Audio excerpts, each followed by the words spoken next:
Di bawah langit tropis yang dihiasi gedung-gedung menjulang, Jakarta terus bergerak. Rel baja menembus tanah, jembatan raksasa memeluk laut, dan juga jutaan langkah manusia menapak di jalan yang sama tanpa henti. Di balik hiruk-pikuk itu, mimpi besar sedang dibangun. MRT di bawah tanah, LRT melintas di atas, dan juga pelabuhan modern dan kawasan bisnis berskala dunia. Jakarta tak puas menjadi sekedar ibu kota. Ia ingin menjadi megapolitan sejajar Tokyo, New York, dan Singapura.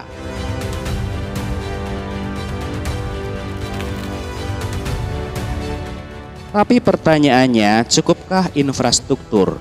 Atau jiwa kotanya juga harus dibentuk? Mari kita telusuri kisah di balik proyek-proyek raksasa ini dan juga melihat apakah Jakarta siap menatap masa depan.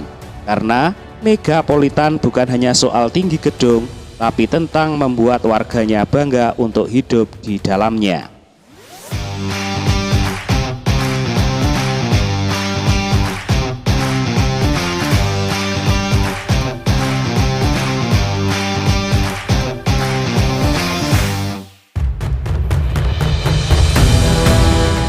Halo sahabat pembangunan, kembali lagi bersama videonya WAC. Kita akan menyusuri kisah megapolitan Jakarta, bukan sekedar membicarakan kemacetan ataupun banjir, tapi membedah bagaimana kota ini bersama Bekasi, Depok, juga Tangerang dan Bogor sedang menjelma menjadi kekuatan ekonomi yang bisa menatap Singapura, bahkan sejajar juga melampauinya jika langkahnya tepat.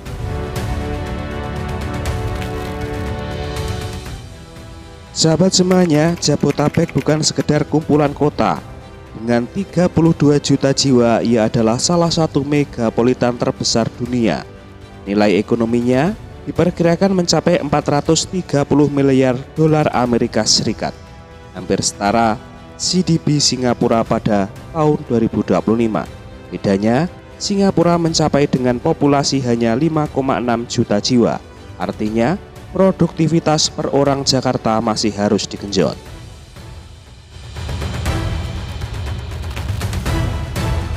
Tak ada megapolitan yang hidup tanpa nadi transportasi yang lancar. Jakarta membangun itu. MRT fase 2 merambat ke utara, fase 3 dan 4 dirancang menjangkau Bekasi.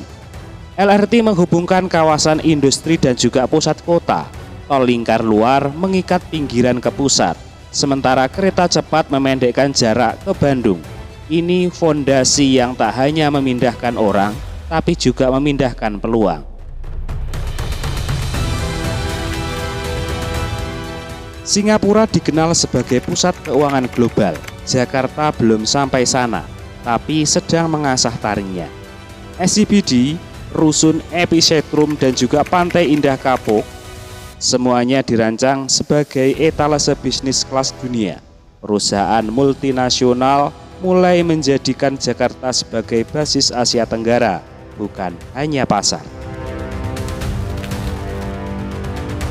Sahabat semuanya, tantangan terbesar Jakarta bukan hanya persaingan global, tapi alamnya sendiri.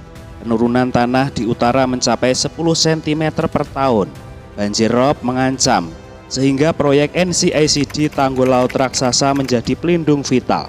Namun, pembangunan ini harus diiringi tata kelola yang menyatukan DKI, Jawa Barat, dan juga Banten. Tanpa koordinasi, megapolitan hanya akan menjadi mega kacau. Untuk menyaingi Singapura, Jakarta tak cukup hanya membangun gedung, tapi harus membangun kepala dan juga tangan manusianya. Pendidikan vokasi, riset teknologi, industri kreatif, dan juga sektor keuangan modern adalah bahan bakar utama. Di sini, investasi pada manusia sama pentingnya dengan beton dan juga baja.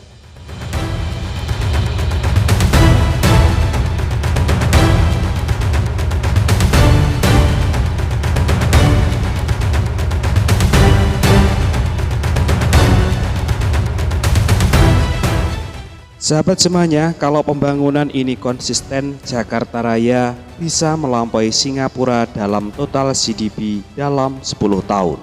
Tapi untuk per kapita layanan publik dan juga status global butuh kerja keras puluhan tahun.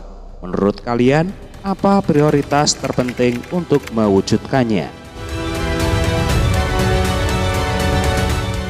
Jakarta adalah kisah yang belum pernah selesai.